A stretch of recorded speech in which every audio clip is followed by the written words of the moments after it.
I'm Vivian Gadsden from the University of Pennsylvania, and I am delighted to welcome you to this AERA SRCD Early Career Symposium.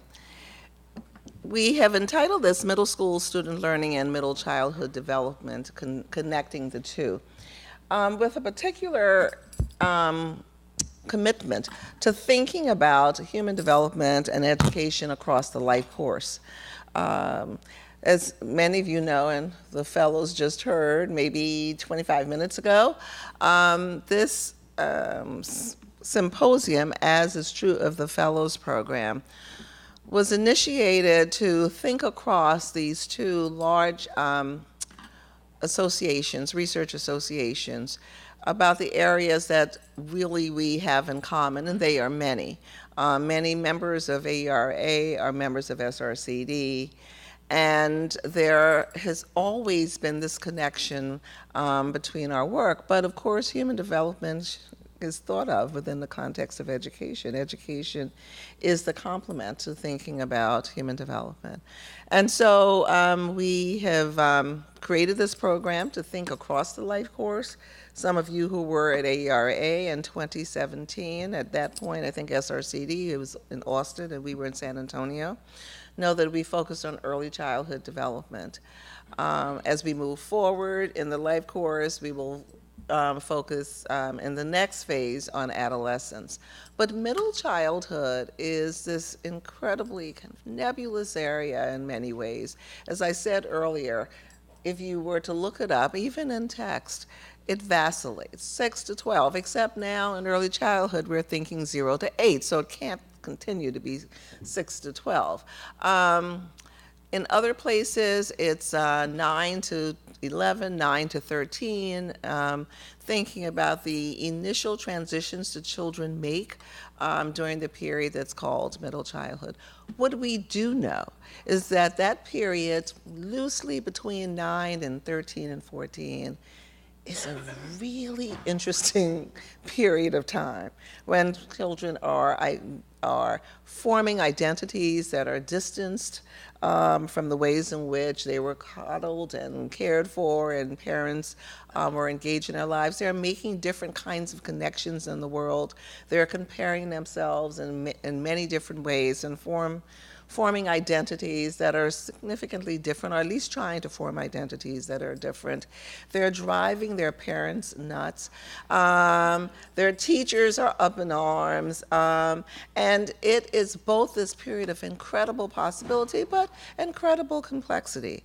And so we think this period should be given the significance that it deserves through this fellowship program and through this and through our work today. So I am delighted that we have 4 renowned scholars focused on this area to join us today. Now this is a conversational interactive session, but just to get started, we're asking the folks offering commentaries to talk about 5 to 10 minutes, just giving us a perspective on a particular issue in middle childhood, drawn from their own research and research of others, because these people have been doing this work and doing it extraordinarily well for a while. And then we will open it up for discussion. I may do a kind of cross-cutting question just to kind of bring together the different talks, but mostly we want to hear from you. And so we're eager to have you here. And our speakers today are, actually, you know what? I'm going to just let you come up because that'll save time. Yeah, and then if you can just give a little context about your work, and then we'll move from there. Okay.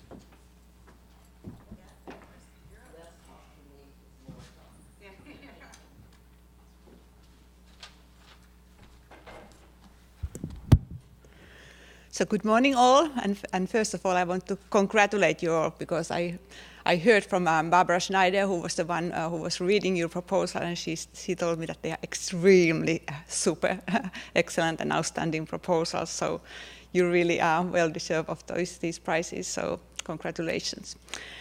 So my name is Katariina Salmela-Aro. I'm a professor of educational psychology, and I come from Finland. I don't know if any of you know where Finland is.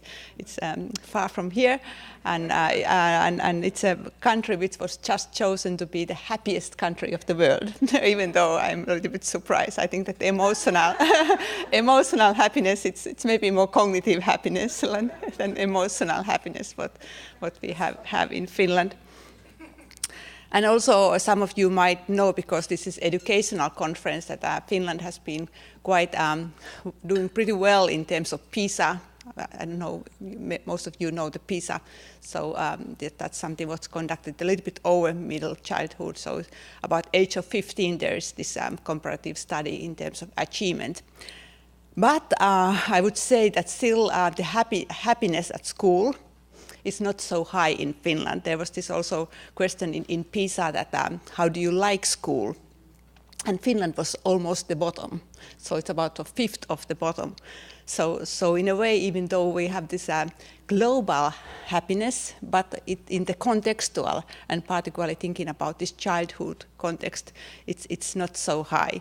So that's why one of my topics is really kind of like well-being at school, or we have kind of defined this concept of school burnout. So we have found that there's this like exhaustion, cynicism, and inadequacy components in school burnout.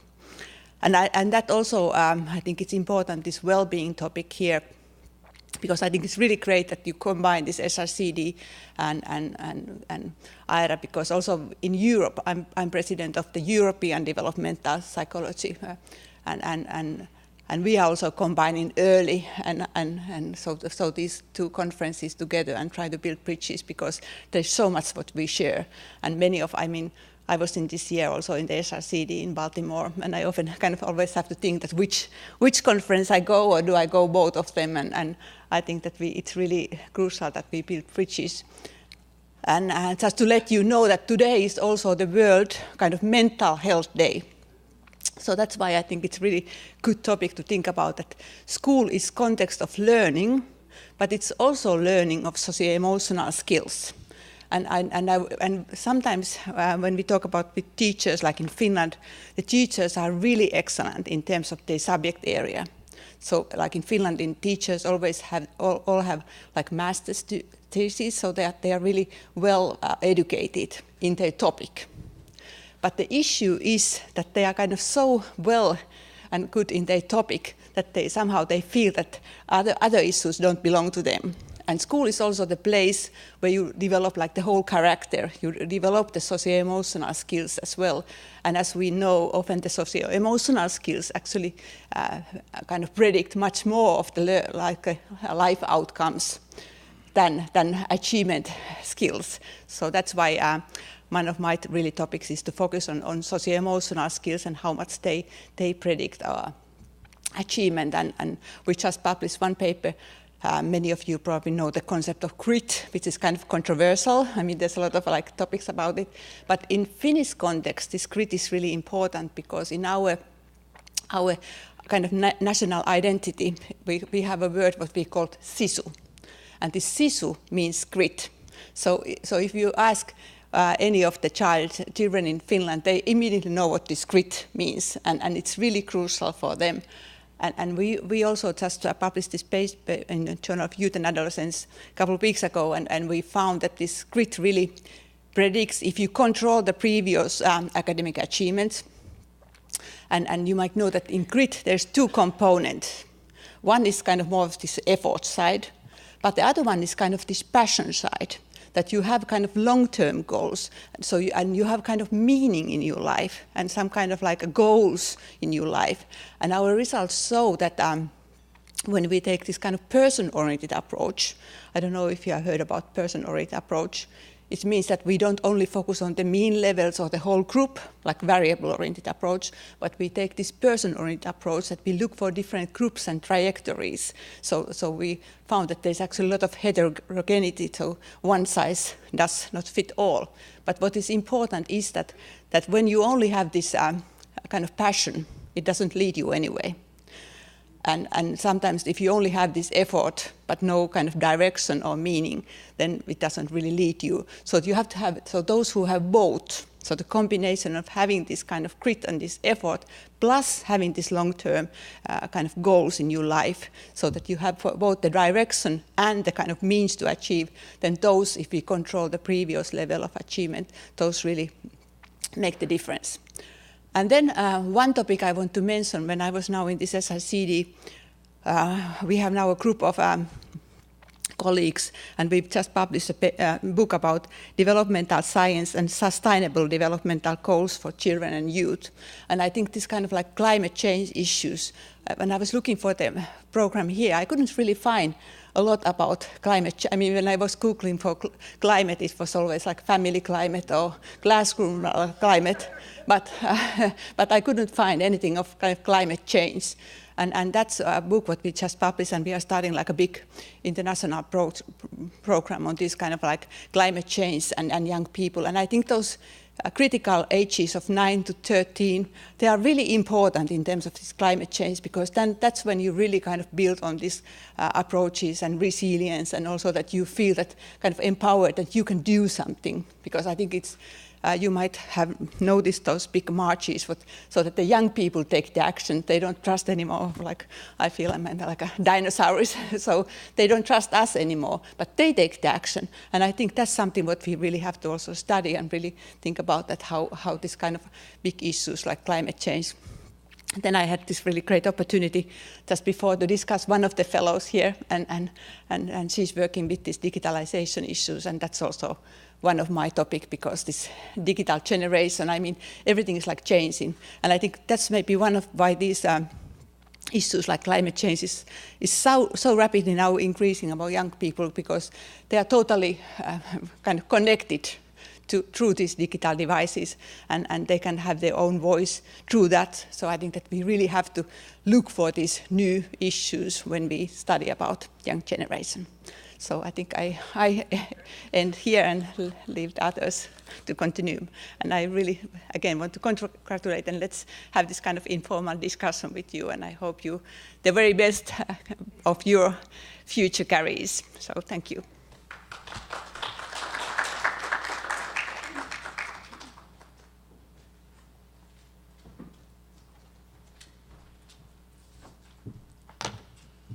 Hello, everyone. I'm Melissa Holt from Boston University, and Katerina actually touched upon a couple of things that I can jump off of in terms of her topics. But first, as she did, I was part of the review panel and just congratulate all the fellows. Such strong, amazing submissions, and you all certainly rose to the top and are doing great work in this space. So it's good to see you here and to have had some conversations over breakfast. So two of the pieces that Katerina mentioned that I wanted to speak on today are mental health and sort of social emotional well-being, and then also interesting, she was talking about youth and spring change and climate change, and I think part of what I think about is youth as well as advocates for any change, and particularly working with Dorothy on issues and other colleagues on identity-based harassment and how we can think about using youth voices to capture change in a way that we couldn't otherwise. So in terms of mental health, I think, like has been mentioned before, we think about middle childhood and early adolescence, and it's a bit lost, I think, even in the mental health conversation. So we think about with younger kids, maybe behavioral issues or disruptive concerns in school, and certainly among adolescents, both in the research and the media space, we hear a lot about mental health concerns, but part of why I have my trusted notes is to give you some stats, just to give you the context if you don't have a sense of middle childhood. So, there is evidence that things like depression and anxiety are increasing, and it's not really just for adolescents. We're also talking about kids in late childhood, preteens, and early adolescents. And interestingly, I was just looking last night for there is this gap of research, right? So it's hard to find studies that focus on whatever that exact age group is, but 10, 11, 12, what's going on there. But there is a recent study out that says of kids 10 to 12 in the emergency department, not just coming in for psychiatric concerns, but physical admissions, 1 in 3 screened positive for suicide risk. That's Lanzillo and colleagues that's currently in press. So that's really, really sobering. And again, I think there we're seeing less attention on this age group for mental health issues than older youth. And indeed, from CDC, suicide is now the 3rd leading cause of death for that age group. And so, I think that on the one hand, we see these high rates, and then we also see schools, and interestingly, this contrast in Finland, I think in the United States, there's increasing pressure for schools to support students, and yet we know there are significant gaps. So the ratios recommended for school counselors are rarely being met in schools.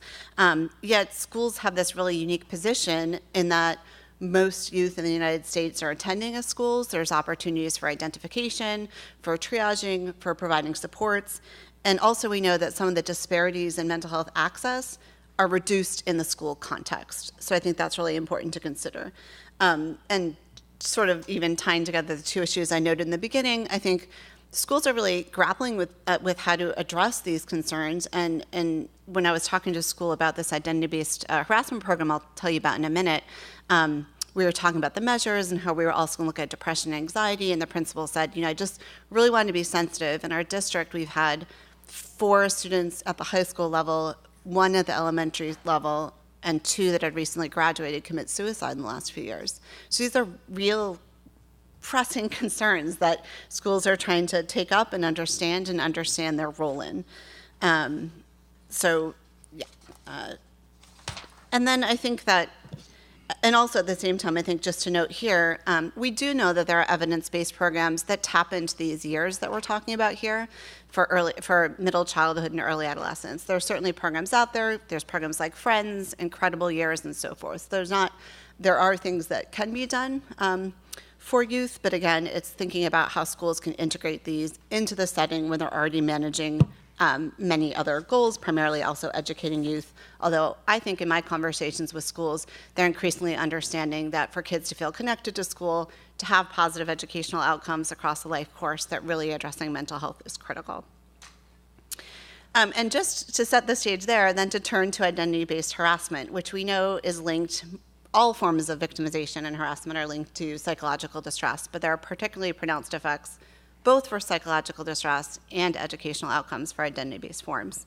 And again, in terms of statistics, I don't know, it's made the media news, these rates are increasing significantly in the US. So reports, for example, of school-based racial harassment to the US Department of Education increased by 25% in 2016 to 2017. We also see hate crime rates increasingly at significant rates, and this is across the population, not necessarily just kids in this group. And I think, again, here's a space where we might say, well, are young kids experiencing the range? What's really going on in those younger groups? And really all forms exist at young ages. So there was a GLSEN report about elementary school students, and about 25% of the kids were essentially saying they're being bullied for issues around gender identity. And we certainly may know that, may not be surprised that issues around race or culture or immigration status are occurring at younger ages, but I think sometimes people are surprised that these other forms are pervasive even as we move to younger ages. So part of what I'm really interested in doing now is thinking about, and I think one of my doctoral students did a beautiful job pitching the seed grant and sort of last night at the Division E meeting where she contrasted quotes in the 2016 election to quotes from a group of peer leaders being trained in identity-based harassment prevention. And there is a stark difference in terms of what youth can experience as part of participating in such a program. And so just in brief, we're partnering with the Anti-Defamation League, which broadly is at the forefront of these issues.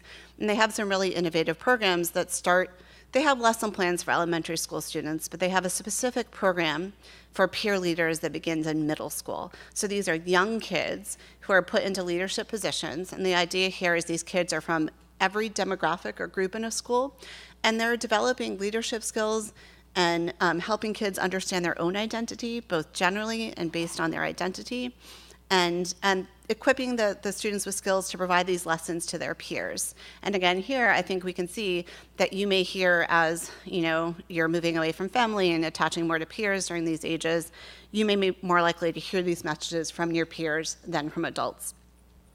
And these youth are then really going to be the leaders as they go forward in terms of being adult members of society. Let me see if there's other points. Again, just in terms of the striking differences, the kids experience 3 days of intensive training from ADL staff, and then they're trained once a week by school-based staff.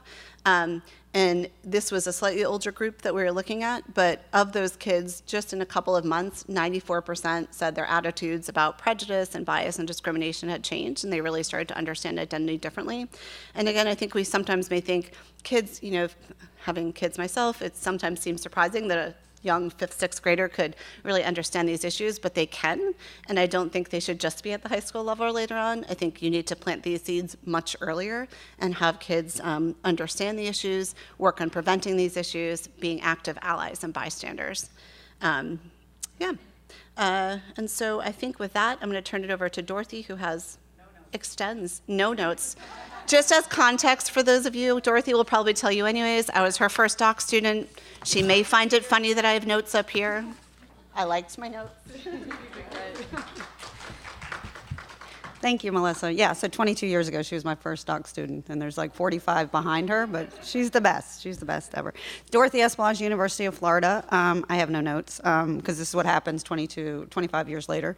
So for the last 25 years, I've studied bullying and sexual violence and teen dating violence.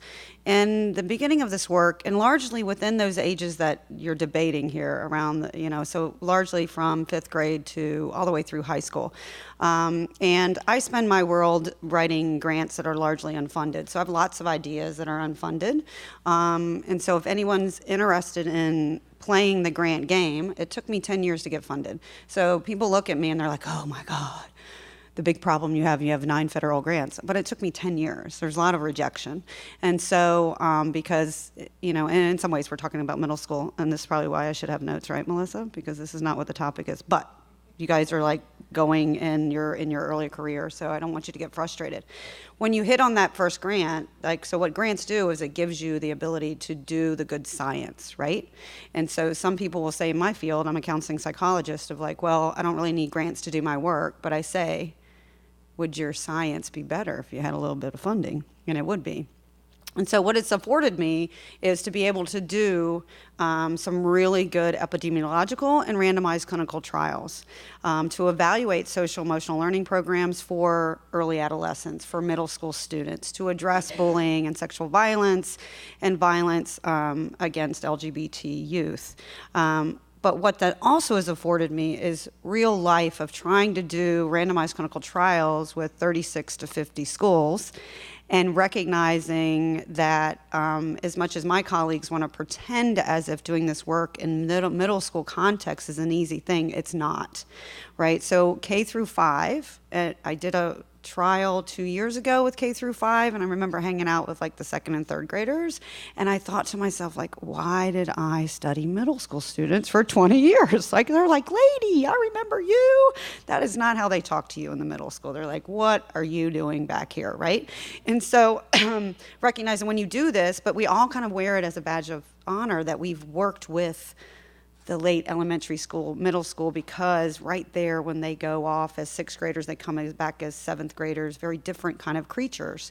And so what do I mean by that? From a scientific side, what we found is what we implement in K through 5 around social emotional learning cannot look the same in middle school. So we've done meta-analysis that show that around grade 6 and 7, our bullying prevention programs become somewhat obsolete. They become uninteresting for kids.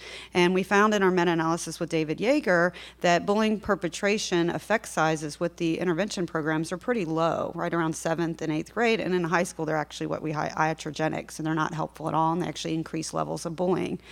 And so what we've been forced to do is to, one, tell the truth about doing these large-scale studies with middle school students. Teachers are not as open to, it's not Finland, right? It's not Finland. Our teachers are burnout. Our teachers are stressed out. They did not necessarily come into the profession to be parents and social workers. That's what we expect them to do. And then they have middle school kids who developmentally, hormonally, everything's changing. And we want them to implement social emotional learning programs or a bullying program on top of everything else they're doing. So we've been forced in my lab to think about how can we take the burden off of the teachers within the U.S. context. Because one, unless you micromanage them, they're not implementing these programs with fidelity, right? Like, this is a little dirty secret, right? So everybody pretends when they write these publications as if implementation was beautiful. No, it's all over the place, right? And we need to support them. And so we've been forced to think about how can we use our prevention science and our models and leverage technology, right? So we have to think about different ways. So you guys, as I'm looking at retirement, when you're writing these grants, right, there's lots of opportunities to write to NIH, to write to NSF, to think about innovation, because the kids in these age groups, like us, they're in that space, they're using technology, they're using social media. How can we, it's not an easy space to be in. So, for example, we have evaluated social emotional learning programs. Now we've created a text messaging program such that kids can actually learn social emotional learning skills, empathy, perspective taking, conflict management in their own space, where they don't have to do a role play in the classroom, right? We ask kids to do role plays in the classroom in middle school, right? So we've done this, and all the curriculum, we do this. And sometimes you have to do a role play with the very student that's tormenting you right after the lesson, right? And Finland's a good example, because even the most successful program in the world, Kiva, anti-bullying program, they still have 4 chronically victimized kids in a classroom when it's an award-winning Kiva program. We're also now using virtual reality, right? So these kids are in there, we're doing virtual reality, we're taking them in, we've increased empathy, they go in, we increase bystander intervention behaviors. It's challenging, you know, VR is expensive, VR is, those things get dirty and nasty. There's pragmatic things associated with VR.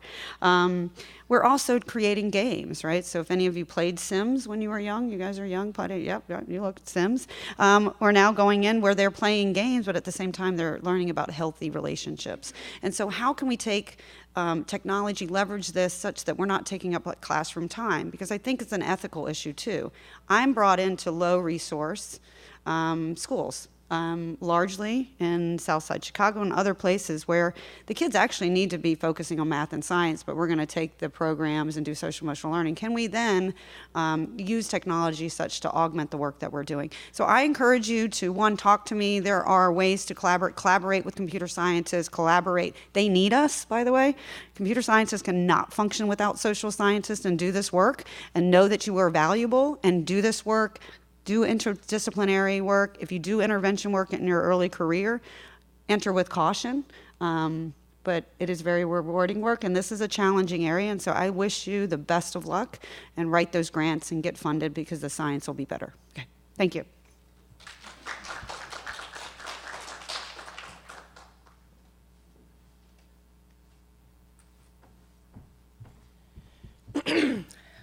Good morning. I'm Stephanie Rowley from the University of Michigan. So I've only been out for 23 years, so I still need notes. Catch me in a couple of years and maybe I can wing it.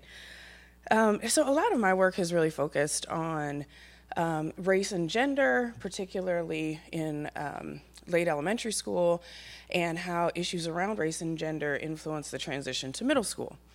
So when I think about this period of middle childhood, it's interesting reading the kind of classic literature that suggests that middle childhood is this kind of latent period where beliefs about race and gender don't really matter. They're rudimentary. So Stephen Quintana talks about this kind of just developing social understanding of race and ethnicity that really doesn't, that isn't expressed or integrated in the rest of life. So I'm really struck by Melissa's points about identity-based bullying around sexual orientation or gender expression and things like that, even in middle school, that's happening pretty regularly, given the way that we often think about middle childhood. So I think, kind of my big thought about this is that we need to stop thinking about these rudimentary ideas, attitudes, beliefs, and identities as unimportant, but rather as this foundation for what happens as kids are transitioning into adolescence. So in my own work, I've taken up 2 issues around this time. One is children's understanding of racial discrimination, so their awareness of racial discrimination, and the other is their understanding of race and gender stereotypes. So In terms of understanding of racial discrimination, there are plenty of models that suggest that really this is the sweet spot. 10 to 14 is when children's awareness of racial discrimination, prejudice, stereotyping, et cetera, is coming online. So this is not particularly news. I think that what is news is, one, just thinking about the variation in these attitudes and beliefs. The second is that I think, in Bill Cross's developmental model of racial identity, Cross suggests that these early attitudes about race are really a function of like what your parents tell you and what you see in your most proximal of influencers. But in fact, we're finding that peers and schools as a context are influencing children's early understandings of race and discrimination. So in one study, we use vignettes just to ask kids or to see if kids are expecting racial discrimination in social interactions. And we find that by third grade, they're saying, about half of the kids are expecting racial discrimination in social interactions, whether it's with peers, with teachers, with authority figures, and the like. The interesting thing here is that these attitudes are related to the racial composition of their friendship groups. So kids with more black friends, ironically, have greater expectations for racial discrimination in social interactions. The second thing, though, is in a separate paper, we found that as kids are transitioning into middle school, that this awareness of racial discrimination in young children is actually a risk factor. In particular, it exacerbates other sorts of developmental risks. So in this paper, we think about developmental risk as growing up in a poor household, a single-parent household, a household with parental mental health problems, et cetera. So this awareness is in some ways, or not in some ways, is a risk factor for reading and math achievement, for social skills, for externalizing behavior, so really a range of developmental outcomes. In ways that awareness of racial discrimination as kids get older can actually be adaptive. So it's protective in the sense that if you're encountering racial discrimination as an adolescent and you're already prepared for it, then your self-concept and well-being are protected. So there's something about this early period when these growing attitudes are really important and are setting the stage for the transition to middle school. The other thing is thinking about race and gender stereotypes. So in a range of different studies, my collaborator Beth Kurtz-Coase and I have been finding that in elementary school, there is this kind of inward focus where kids are less aware of societal stereotypes. So they're just beginning this understanding that society thinks that girls aren't good in math and science, that boys aren't good at reading, that black youth are not good in school more generally, but other sorts of stereotypes as well. So in elementary school, the kids tend to be in-group focused, in-group biased. They think their group is better in everything. By the time they get to sixth grade, though, they're really aware that society views their group negatively with important consequences. So we found that there are relationships between kids' stereotype, academic stereotypes, both in race and gender, for their own developing academic self-concept. The interesting thing here is that, in fact, that race stereotypes seem to be more consequential for black boys than for black girls. So black girls seem to be drawing from stereotypes of girls in shaping their academic self-concept, and black boys are drawing on stereotypes of blacks and boys in shaping their academic self-concepts. And through a range of research, Rob Sellers and others have found that in some ways the stereotypes about blacks are more liberally applied to black boys.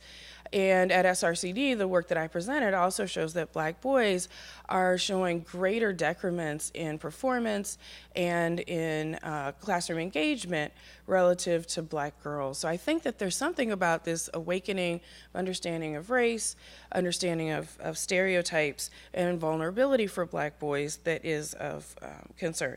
So just a few things to think about. One is that this is a period of latency in the sense that, so, we had open-ended responses to these questions about awareness of racial discrimination, and the answers were kind of clunky. The kids were like, yeah, she wouldn't like me because she's white and I'm black, kind of a thing with very little nuance. And if, we have 5 different scenarios. If they said that they expected racism in one scenario, they said it for all the scenarios. So I'm not arguing at all that children in middle childhood are sophisticated, but I am suggesting that these attitudes are consequential, for sure. I also think that the tools that we have for studying things like racial identity and experiences of racial discrimination are largely based on adults, and we have just sort of ratcheted them down.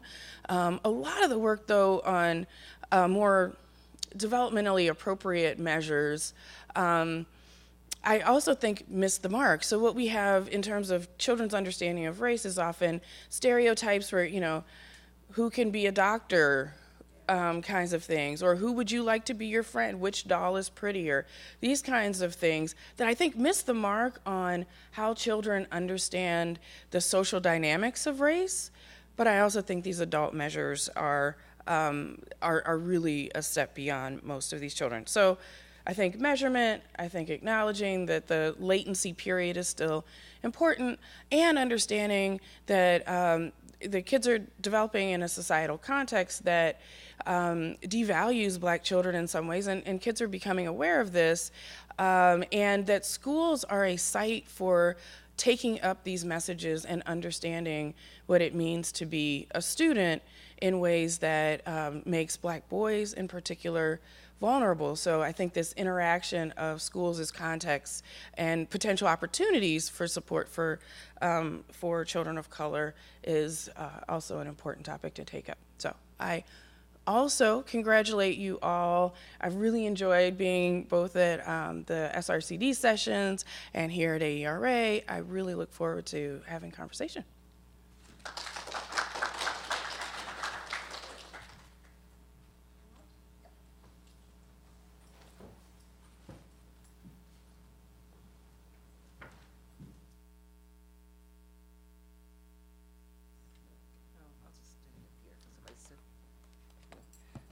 So, first of all, thank all of you for those very interesting and important comments. I also want to say, because I didn't say this early on, needless to say, I am congratulating all of the fellows. We are really thrilled about the kind of work that you are doing and the potential for your doing even more work and better work. So I kind of jotted down a few notes because even though I have been out, 28 years, I need some notes to remember what everyone has said. So I can open up, but I just wanted to kind of say something about the issues of kids kind of taking on these new identities.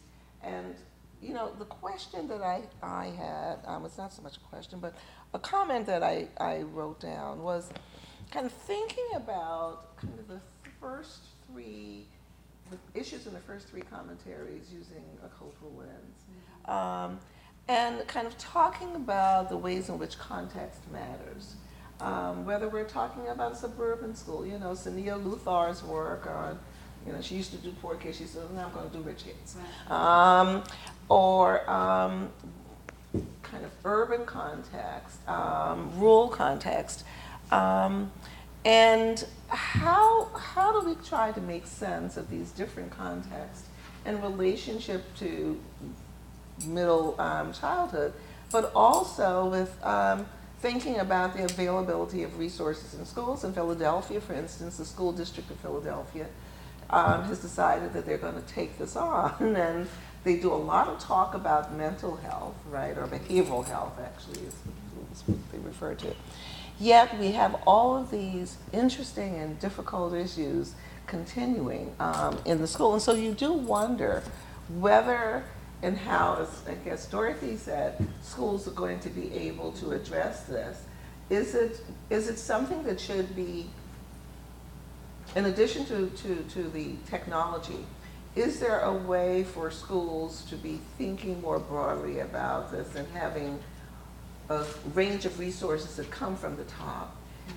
If and how should this be a part of teacher preparation programs? When we talk to teachers as a part of course, teachers had no idea as to what exactly they should be thinking about or looking for, whether it was kind of mental health issues or just physical health issues.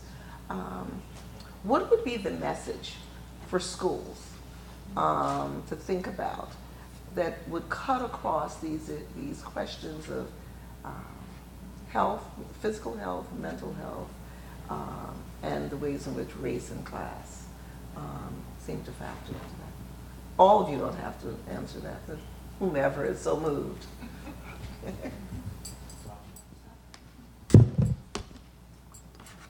Is this on? Yeah, this is on. I spend a lot of time in schools, and I think it's a real big challenge, and it varies depending on the district, right? So you're talking about Philadelphia. I've done my work for decades in Chicago Public Schools. I'm now in Florida. It's a whole different ballgame down in Florida because they're just arming everybody and doing active shooter drills once a month, and the arrest rate, they're arresting third graders. So I think the context really does matter in the space where you work. But what we're hearing from, in one of my justice grants, we spent 2 years, I'm a quantitative researcher, but I spent 2 years just listening to kids in a qualitative fashion. And what we learned from them is that they feel as if, one, adults have failed them, right? So we've failed them. And as, sixth graders and middle schoolers, they feel in some ways that we've done a really good job of taking care of their physical safety, but they really are talking about that we have failed them of understanding their emotional safety, that they do not feel safe, and that's related to inequities, it's related to racism and discrimination. We as adults in schools, we need to recognize that our schools are racist like our communities are racist, and the kids are saying this, and they're taking this up as young as 6th and 7th graders to change the climate because we're not changing the climate.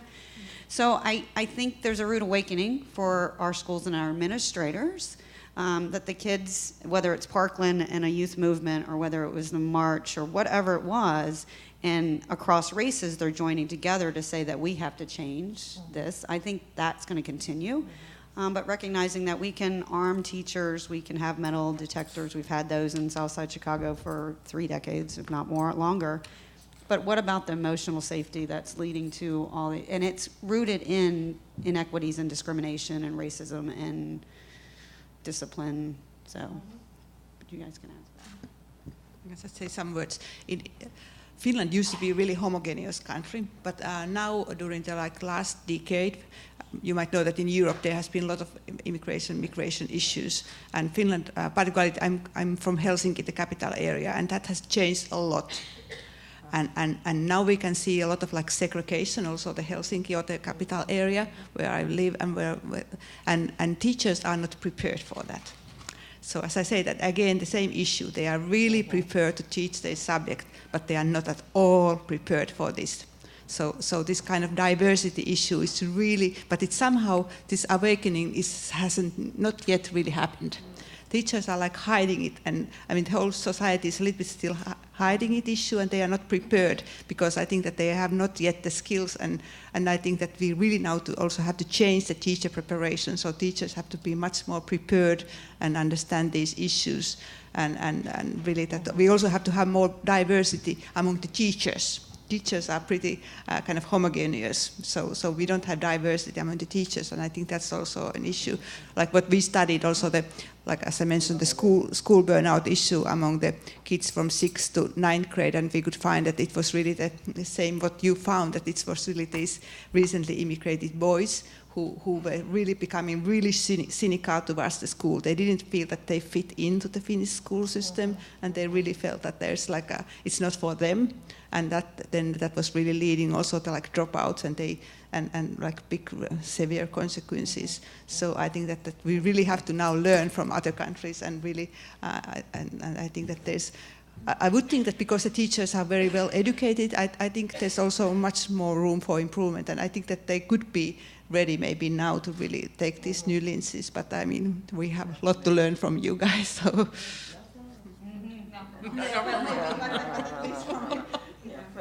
maybe not the next, and also not to do the same mistakes. Yes, not to do the same mistakes. So it's interesting when I present some of this work with our partner schools that teachers seem to be very open to the idea of addressing these issues. Teachers are terrified, particularly in this climate. They're so afraid of making a mistake, and rightly so, because we're in this kind of an era where there's no grace for mistakes.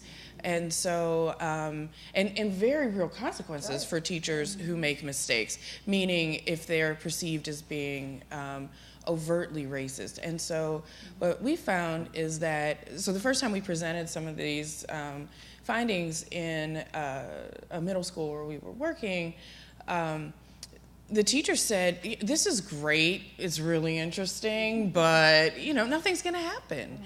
And so we had to change our approach, which was to develop some partnerships with folks who do intergroup dialogue workshops, where we have the teachers reflecting on their identities and thinking about the identities of the children that they serve, and walking away with some usable skills.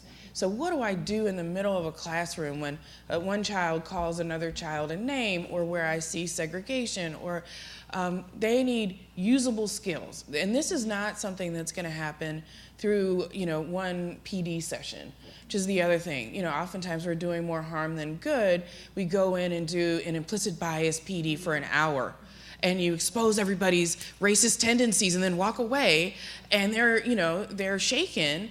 But also, it takes a long time to really dig in and make change, even for people who really care and want to make a difference. So I think it happens in teacher education programs before they get to that point. I also think that it takes tremendous resources. If people really want to do it, you really need coaches. So then when something happens, you have someone you can call on, or a team you can talk it through with. So I think there have been a lot of Band-Aid approaches. Many of my colleagues make a lot of money doing consultation that I suspect is not super. And yet racism persists. And yet racism, yes. But you feel good after a good, session.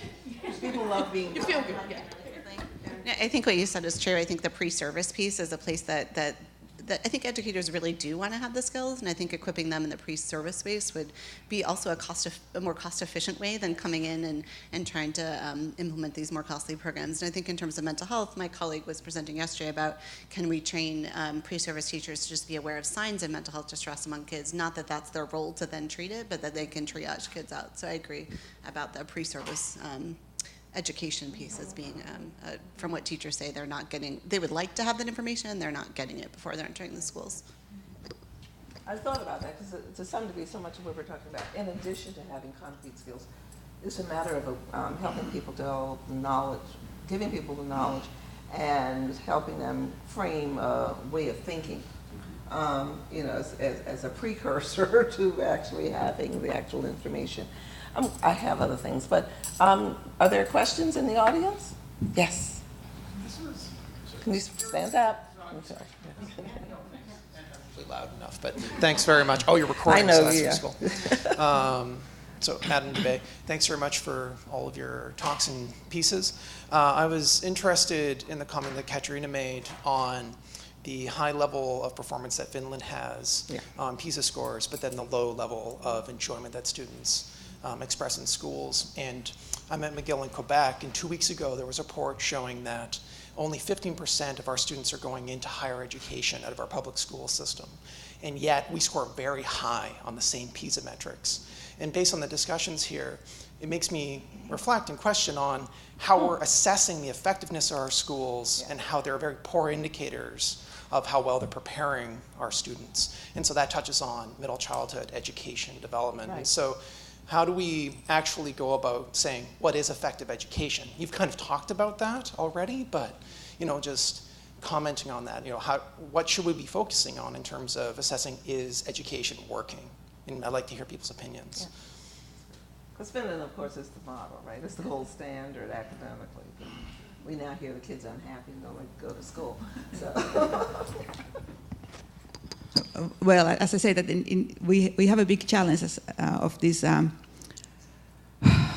a little bit too much focus on these cognitive skills, but still I think that Finnish context differs in one aspect a lot, because we don't have this testing culture. So we don't have any actually until the age of end of high school there's this first kind of really testing. So we don't have these teachers, and I think I also do studies in US, and I think it's quite challenging for teachers in the US because these tests come outside. Like when we have tests, it's teacher-driven testing. So teacher knows what the test will be about, and there's not kind of evaluation outside in a way.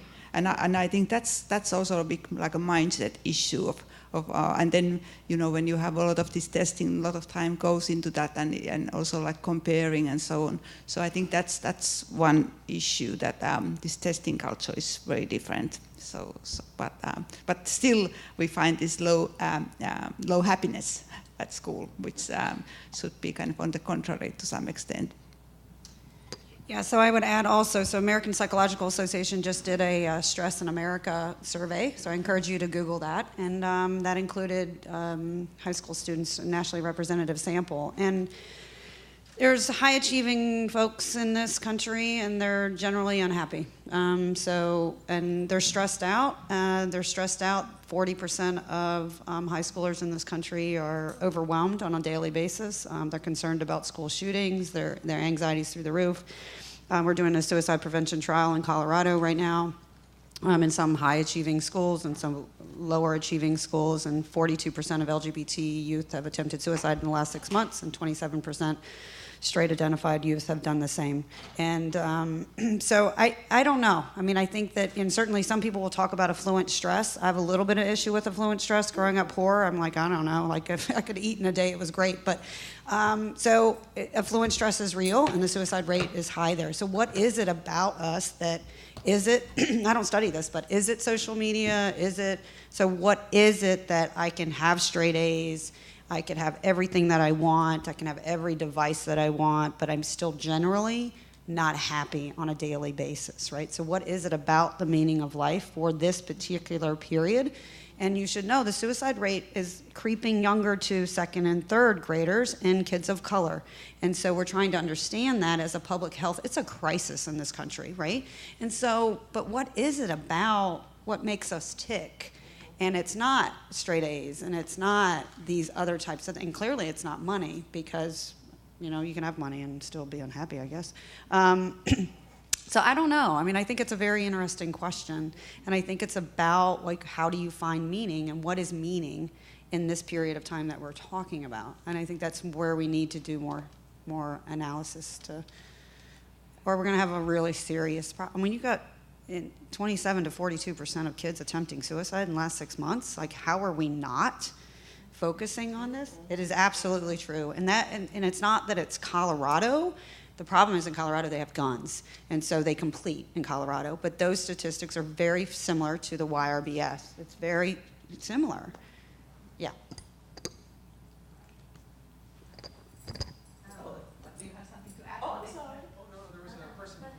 So let's meet each side. Right there. Yeah. Hello? Oh, I don't think I need this. Oh, okay. So I guess I have two questions, and they're more related to kind of the race and cultural piece that you were speaking about. And, I hear a lot about, at our schools this is happening, but we know all schools are not created equal. They don't look the same. We're more segregated now than pre-Brown. And so should these interventions look different depending on the student body as well as the teacher body? And we know that Black teachers make such a huge difference in students of color's lives. And so, like, who should the intervention address, so to speak? You know, there's been a lot of mention of school shootings, but school shootings aren't necessarily happening at schools of predominantly Black or Latino students. And so how are these conversations taking place? And then I guess the other piece is too about this structural piece. So, you know, how do we support? So I get worried because there's so much conversation after the Trump election of like, oh my God, racism is real. But you know, if you ask any, yeah, it was like, and I was like, if you ask, like, so I guess it's great because now people are listening to what people of color have been saying for generations, but at the same time, I worry about what will happen at the next election or these next big moments where these things haven't suddenly appeared. They've always been here. And how do we address this on a structural level at middle school when we know Black youth, or I don't want to just speak for Black youth, but when we know it's becoming much more apparent for them, and so not just kind of intervening at that student piece. I feel like that's a lot of my question.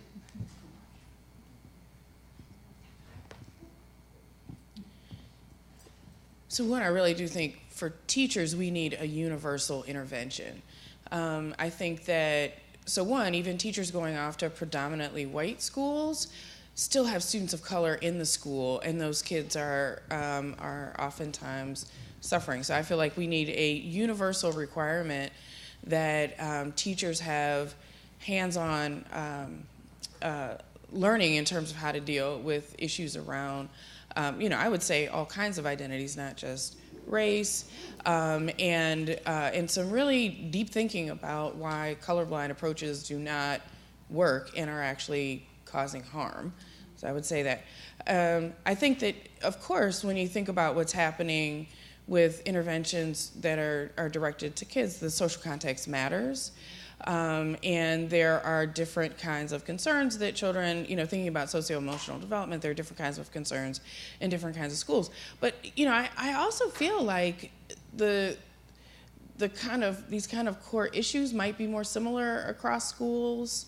So even though mass shootings aren't happening in schools where, as frequently in schools that have larger minority populations, they're still doing the drills. You know, they're still, I think, affected and still having those fears maybe compounded by other fears. I think that in terms of structural change, I think that there's got to be some sort of, or I think it would be helpful to have some sort of federal, included in the federal documents, not simply these punitive measures for racial achievement gaps or economic achievement gaps, but rather some set of supports. And you know, we could go on and on about federal levels of reform. People have been very resistant to taking up these kinds of issues of social justice, really. You know, people are happy to talk about diversity and those kinds of things. So I think, yeah. Yeah, so I want to add, let me make something very, very clear, that this federal government does not want to support any science that's at any science in general, but more specifically, any science that would really get to moving the needle around racism and discrimination. So I don't know how many grants you've written in the last couple of years to try to address either youth violence through a racial discrimination lens, right? So there was an RFP that came out from NIH, and we're still wondering whether or not they're actually going to fund this competition, right? So is anybody going to be funded? We thought it was just smoke and mirrors because the RFP was like, address youth violence through racism and discrimination. We're like, what the hell is that? Like, there is no way they're going to fund that. And so we are not going to address a lot of the things that you're talking about. I'm sorry, but you do need to have some federal monies behind this to do this work. There's a great reluctance to addressing racism and discrimination. It really makes me sad. And I still continue to write these grants and work 2-4-7 to try, because at some point they might actually fund a large-scale evaluation of some of the good work that ADL's doing or other folks are doing, because we have good models, right? And we can use youth to address some of these issues, but without the federal funding, we're not going to go there, because they're going to continue to be NGOs and grassroots organizations that don't have money for this evaluation. And so, yeah. And ADL has been working on a number of things over time. I mean, they're taking up these issues. Right. And they have good models. They do. And interactively, Right. yeah. But as you said, I think it's fascinating that with this great program that has some evidence base, there's no real space in terms of funding, or there are some, but it's difficult in today's climate to get that work out there. But you can get funded for PBIS up to Wazoo. Yes. To the tune of $100 million, that we can treat our children as if they're animals, right? Yeah. So, so little time, so much to say. I'm actually a teacher at the middle school.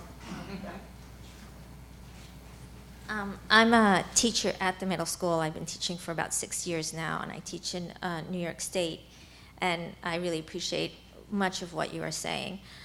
I'm also the equity mentor at the school, so I'm trying to bring our staff along on a lot of issues related to everything you're talking about. And I just want to, and I also just recently attended the ruler training at Yale for 3 days. 3 of us went over there. That's for social emotional learning. It's a whole program that so lots, we're all sort of grappling with everything you're talking about. And one of the things that is becoming very clear in my work, both as a teacher, as an equity mentor, is that you can't do anything without starting with the teaching and the staff. And the ruler trainer actually starts for the first year with staff exclusively, working with them on building their own social emotional intelligence and learning. And I don't know how we're going to tackle these issues unless we really, I can't tell you how often I sit at a table with my colleagues and they talk about the level of stress that they're facing is through the roof.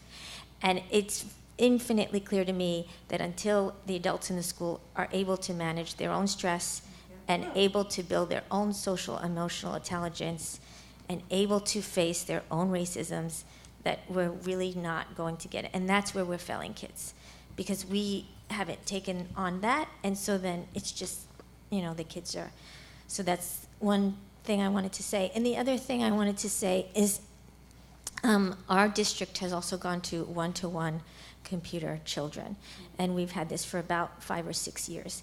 And since that has happened, the behavior issues at the school have grown exponentially. The level of frustration at the school level, at the school building level, has grown, exponentially. Teaching and learning is a human endeavor. And, I did my doctoral work at the University of Illinois, and I had a professor who was awesome, Ralph Page, and I remember him saying, when we think about having sex, cool. When we think about having sex, we don't look to technologies. Sex is fundamentally a human endeavor. It's improved by that interaction. Maybe teaching is like that, he says in a graduate seminar. And it's just a comment that Remote place. that's a comment that stayed with me throughout my whole career.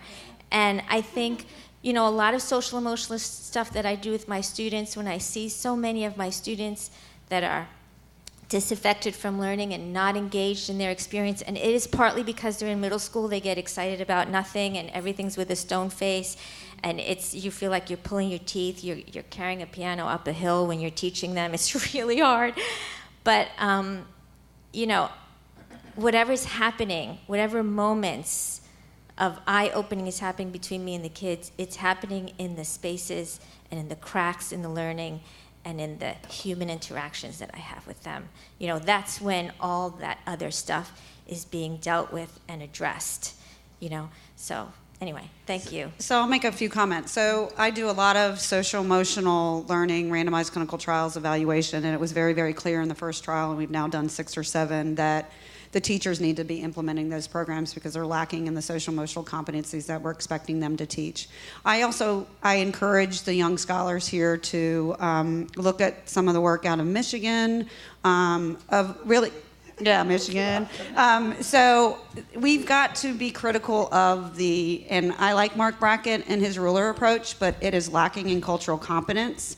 And there is social emotional learning in general, and I will say to Roger Weisberg that they have not taken consideration that not everybody in every culture regulates their emotions in the same way. So it's Yeager's work out of Michigan that's put a cultural lens across and criticized, and even Hoffman back in 1994 have criticized social emotional learning as being a Eurocentric model, that not everybody needs to sit in a chair and you're like, I'm Irish and I grew up military, so I'm not just gonna sit there and just be compliant. And SEL is really all about like, we all have to do our emotions the same. No, I'm actually gonna lose my shit a little bit right now, and I don't need you to expel me from school. And they're filming this, again, I said behave. So I really encourage you. So the Yale model is an interesting one. The Castle model is an interesting one. They've now realized that from self-awareness to social awareness and our skills, that we're cultural beings, and we're not going to, who's been successful in the SEL model is going outside of those 5 domains to recognize that I bring to the table a family and a culture where maybe that's not how I regulate. So I encourage you to look at this literature. It's literally 2019, and we're just referencing in 1994 where they started to say that it's a Eurocentric model that may not fit with the kids in your classroom. I don't think that's going to work. I mean, I just mentioned that. Yeah. No. I'm just encouraging people. People don't read that literature, right? They don't. And only Roger Weisberg has come to the table to recognize that the demographics in the classroom no longer fit when he developed these models and these rubrics. And we went to Illinois, and Illinois had the standards for SEL. We get it. But I think that no longer are we just going to do role plays and classroom activities and expect that all of those domains transcend culture and context and generations of problem solving that may be different than, yeah. So I'm encouraging, people don't read this literature, so I just encourage you to do it around SEL. So one thing that came to mind, and then, don't forget, is that part of the reason I think people are stressed out around these issues is that they're unfamiliar. They make them uncomfortable. There's work by people called Holt and Zemlis and others who have talked about, pedagogies of discomfort. And so if you are introduced to something and you are really kind of resistant to it, or you're uncomfortable with it, you are going to be stressed out. And that's no matter what it is. And so what we're talking about here is kind of changing the landscape across the board. Do we create a moment when we can think developmentally about how these issues we think about these issues so the kids are comfortable around issues of race and class and gender, and that they are respectful and that they are doing certain kinds of things. They will eventually grow up and they will be those teachers who are in classrooms. And making decisions, but at the same time, the teachers also have to have that knowledge. And so we're talking about these things in tandem, not in a sequential way. As it turns out, I'm struck. I'll just give just one little quick commentary. I teach this course where the students, we only have a master's. Oh, that's right. Thank you. We only have a master's program. But typically our students come in pretty young. One of my former students is actually here, Emily, okay, who's a fellow. So we started requiring a course on multiculturalism and race. I think the thing that was most striking to my graduate students who were working with me and to me was how many of the students who were teachers and are teachers came in and said, "This is so uncomfortable," or "I didn't know this was happening in the world." And we were like, well, how could you not know? But they truly didn't know. And you could see the transitions over the course of the semester. And since then, we've heard a lot. So I think we make these assumptions that people are paying attention in the world in a way that they absolutely aren't. And even if they're teachers, we can't make the assumption that they're paying attention. Somehow this is outside of their space. And so thinking about how you bring it in, and I actually think once people are in services, it's not too late, but it's much more difficult. And so you really have to get them at a time when they are themselves making the transition to adulthood. And they have opportunities to play into the talk and the real discourse and actions in a particular way. So I'm just constantly kind of worrying about that and thinking about that, whether we're talking about young children or we're talking about kids in middle childhood. There was a question over to the right. Hi. One, thank you. I wanted to get your references for Ruler and Castle, where you say that they don't include cultural competence, so I can take that back to my mentor and discuss this. And two, I think that is one reason why I was so frustrated, I think, with the social emotional learning literature or aspect. A lot of people at my university do interventions on social emotional learning, and it's always focused on the child, and it's always in high poverty schools or schools where there are a lot of marginalized youth. And it's like, if you could just regulate your emotions, if you could just do better in class, then things would be. And I'm like, why are we focusing this? Like, first of all, you guys get hangry when you haven't eaten, and some of these kids don't have the research. And I don't know, I'm just very frustrated with the social emotional learning, and want to hear from, I guess, you also implement interventions, your perspective on implementing these in high poverty schools or in schools where there are a lot of marginalized youth. And I'm just curious as to how you see that being more positive. Yeah, so we've moved our interventions from the student level. The first trial was student level, where I always had the teachers implement because I was paying attention to the lack of social competency literature and teachers. So we always did that. And we're now moving to working first with the adults and the teachers for them to understand their own biases and the ways in which we think about social-emotional competency. So, and so I really encourage you, email me and I will send you. It's been enlightening for me, because I was that same person that thought that the panacea was kind of social emotional learning with the individuals, but then recognized from that literature also, and then working with teachers, like, wait a minute, why did I assume that this 22-year-old new teacher or the seasoned teacher, the wise teacher, had these competencies, when in fact they don't. And many of us need booster sessions in SEL. I mean, I need it all the time. I'm going to do some belly breathing today, I'm sure.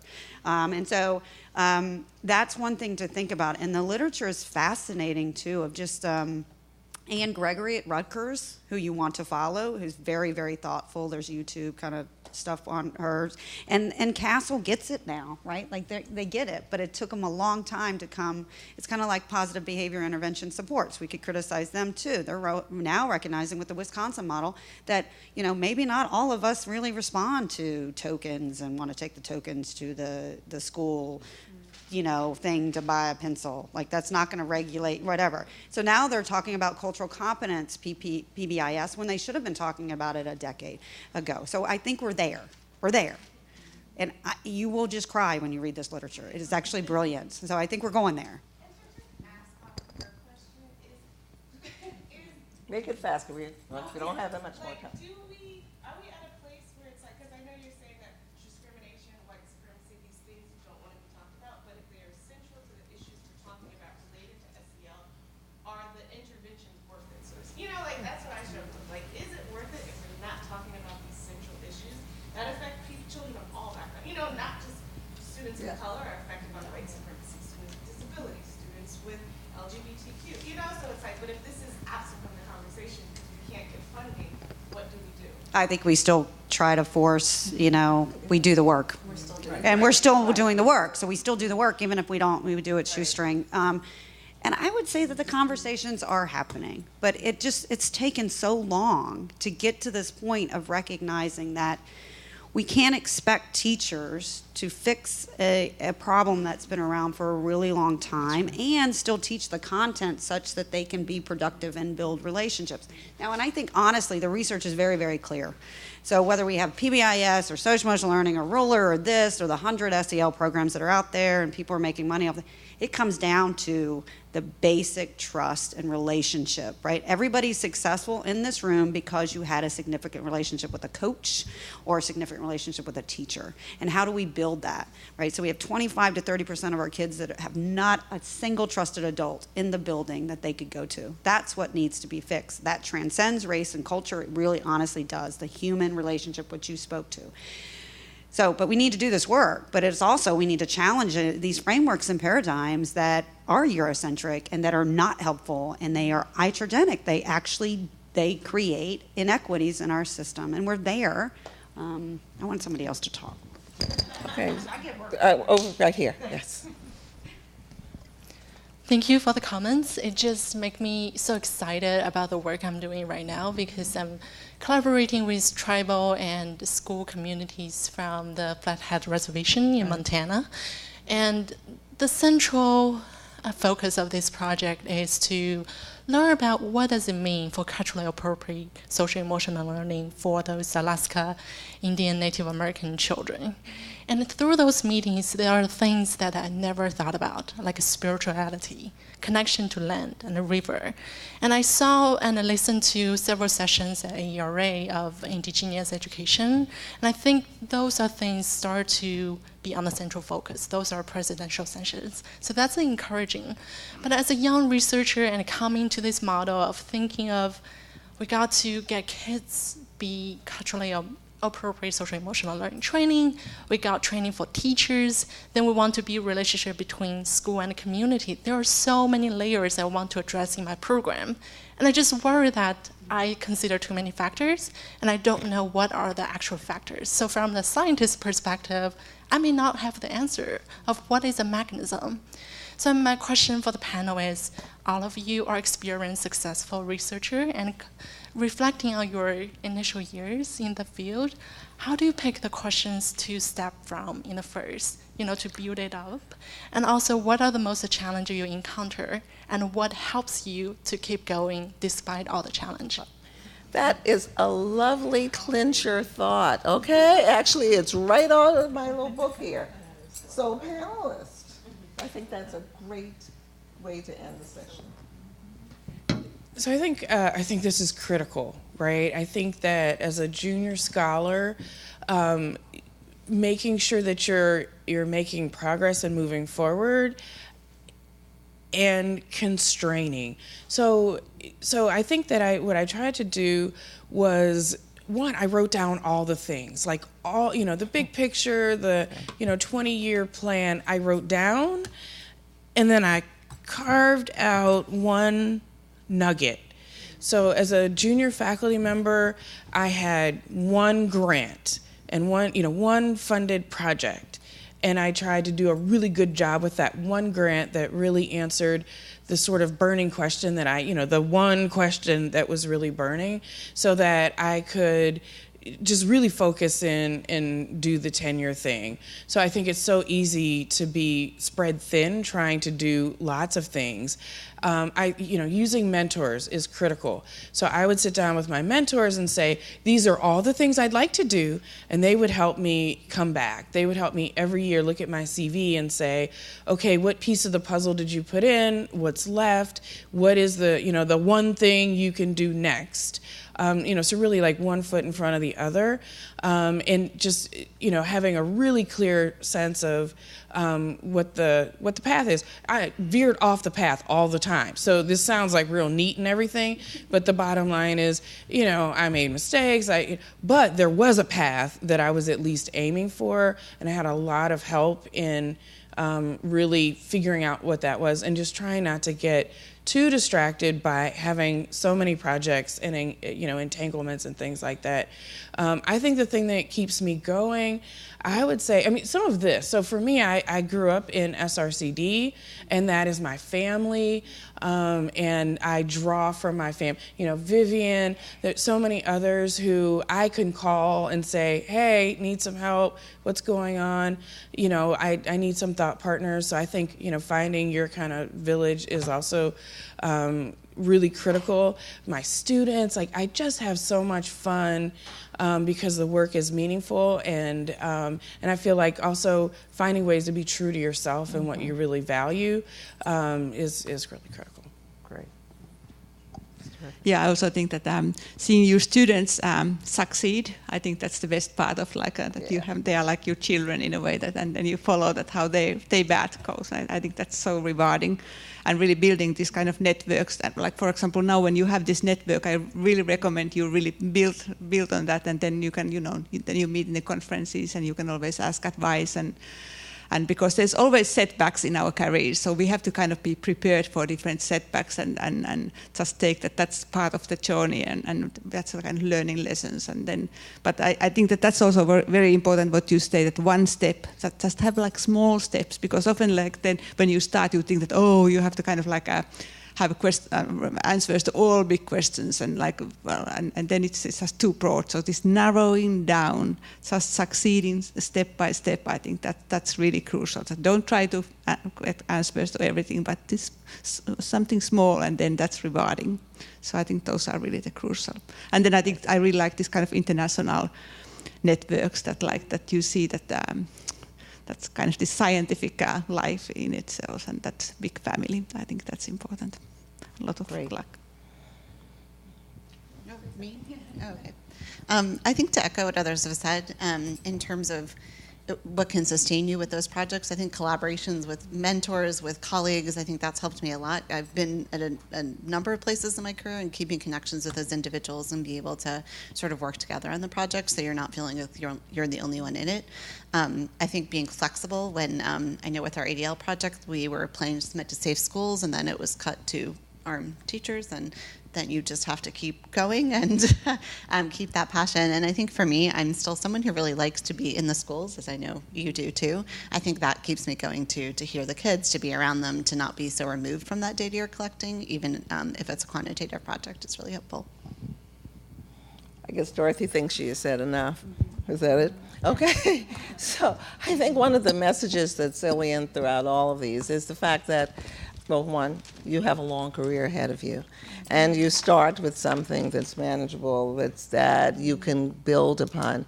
You're always thinking about the prize, and I think when you're working with populations that have been historically marginalized, where there's incredible vulnerability, you want to do a lot. I serve on like a lot of committees where we read postdocs, where I read grants, and I'm always struck by, particularly for those of you who were at a session yesterday that I was in, when I talk about the ways in which you see somebody send not a secondary analysis, but a proposal for a secondary analysis, but something for a field study, and there's all of this stuff in it.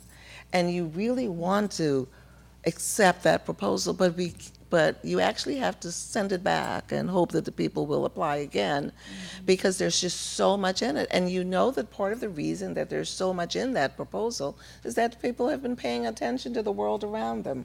But all those problems meshed into one just won't work. And so draw upon mentors, find good mentors, find people who will tell you the truth and who will stop you. That's actually the definition of a mentor. It's not someone who will make you feel good or give you all the time. They should make you feel good some of the time.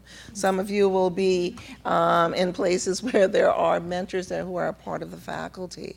But trust your sense, and I think you have to be clear about what you want, as I said yesterday, what you want your trajectory to look like and what you want your career to stand for.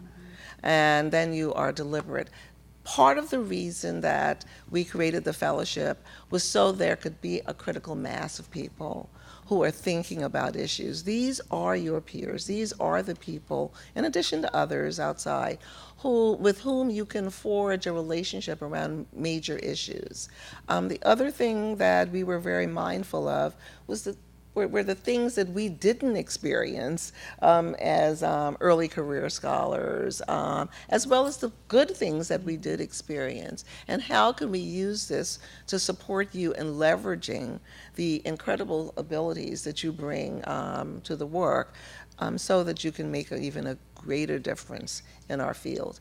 And so I want to close by thanking this incredible panel, all of whom I adore. And thank you for coming so nice and early at 8 o'clock and really looking pretty alert. And I hope you will enjoy the rest of the annual meeting.